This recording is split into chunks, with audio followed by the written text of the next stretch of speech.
Make that big boss less special. It ain't no game, but they saying welcome to the second level. Second level gaming. Second level. Hello Internet and welcome back to our coverage of Pixelpop 2018 here at this lovely event, which has just been getting busier and busier as the days gone on. My name is Tom, obviously, and this is David. David from Studio Tapioca with the game Bunny Beats.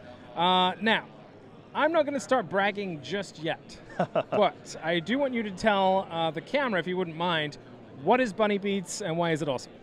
So Bunny Beats is a rhythm learning game. I say rhythm learning because, you know, in contrast to, I think, a lot of the rhythm games that people are familiar with, it's much more about, you know, hearing the music, learning that music, and then playing it back. You know, we purposely focus on the audio portion of it. You know, we don't just display some markers on the screen so you can look at it. Little dots coming down a fretboard. Like a Guitar Hero, where you can basically play those type of games without listening to the music. We really wanted to focus on the, you know, audio experience and also, you know, to help people improve their musical sense. You know, I think a lot of people have a good natural sense. You know, it's just with a little more practice, it could be great. It's like refining the audio abilities of your own self. Yeah, it's like, you know, being in touch with that side of us. I think we've all got it. We don't always use that side of ourselves. It's interesting that you mentioned the audio focus because the first time we played this is actually the second time that we played this game, and the first time we played it was when it was sort of far less flashy than it is. By the way, it's come along a really nice way. Like, Thanks so I've much. been looking at all the extra settings and everything. I'm like, wow, you've really done some great work with this. But when we played it, it was like early demo stages. It was basically, I guess, just getting like, the mechanics down mostly. Right. And I found that when I was playing it, most of the time, it was way easier for me to just straight up close my eyes. Right. Because, you know, if anything, some of the visual representations of the bunnies making mochi, which is what the game is it kind of like threw me off. Like, it was too much going on visually, and I was just like, man, I can't focus on like what I need to do audibly. So I would close my eyes and play. And I know that now you actually have like a special mode that like puts a little shade up over the bunnies if you don't want to look at the bunnies and do it audibly as well. So that is a huge part of it. I think it does help quite a lot.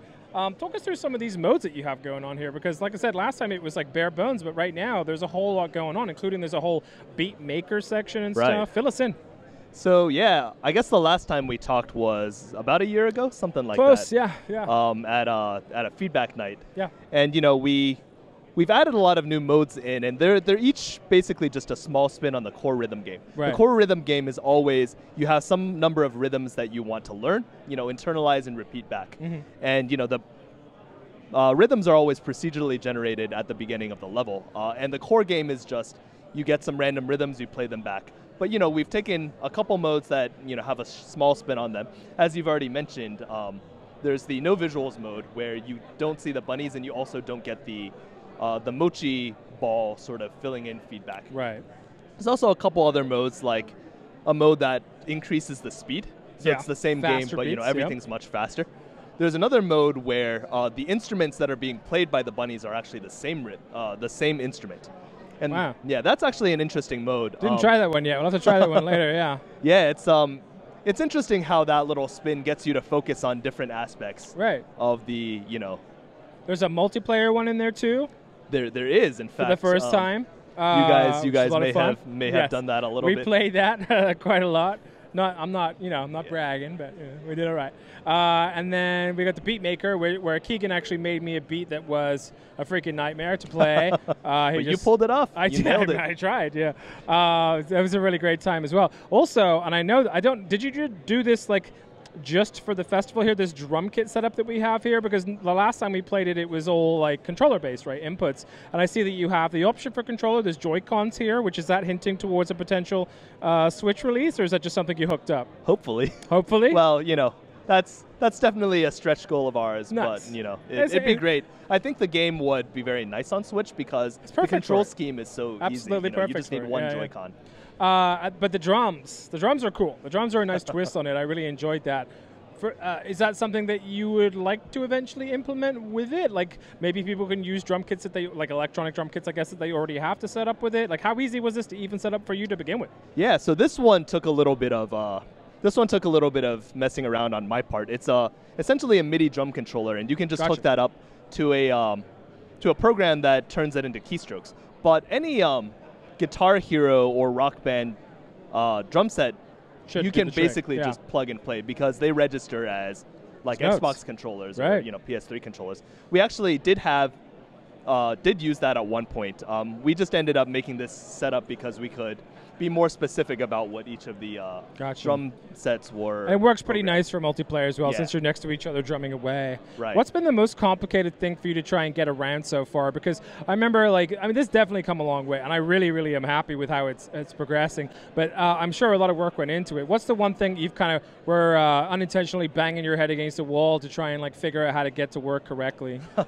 Well, I guess technically one of the things that we spent a lot of time figuring out, and we're still dealing with this issue is the question of input lag. Right. Because different machines, super important for a game like this. Right. It's definitely for a rhythm game. There's varying degrees of lag on different machines, and I think PC has always been reasonably fine.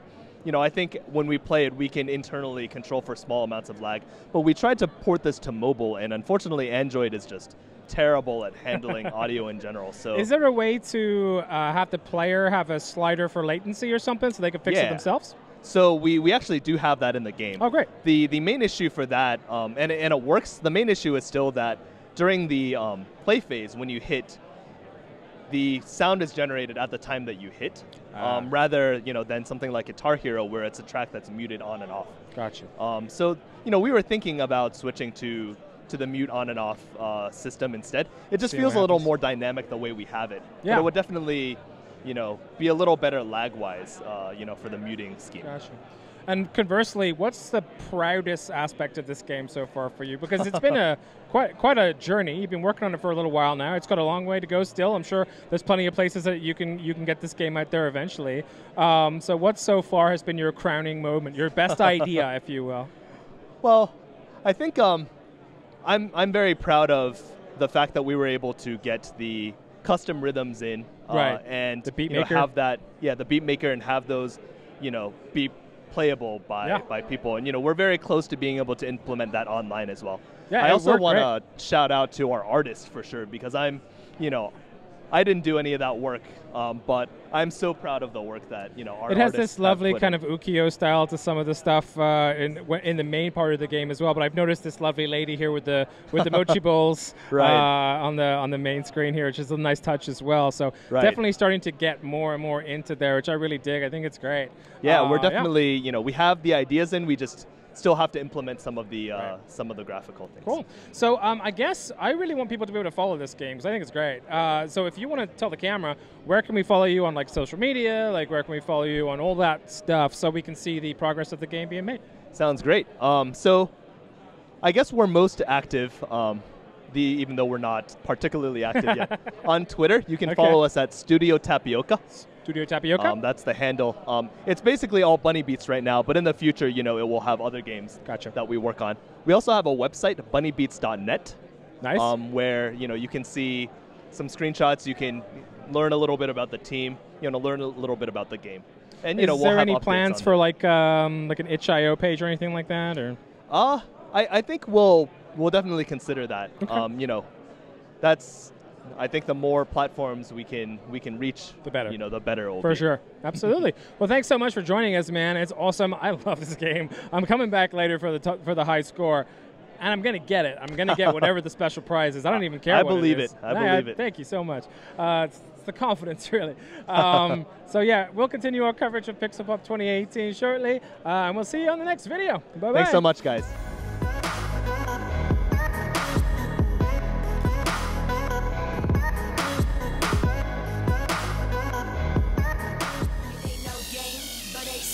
Welcome to the second level.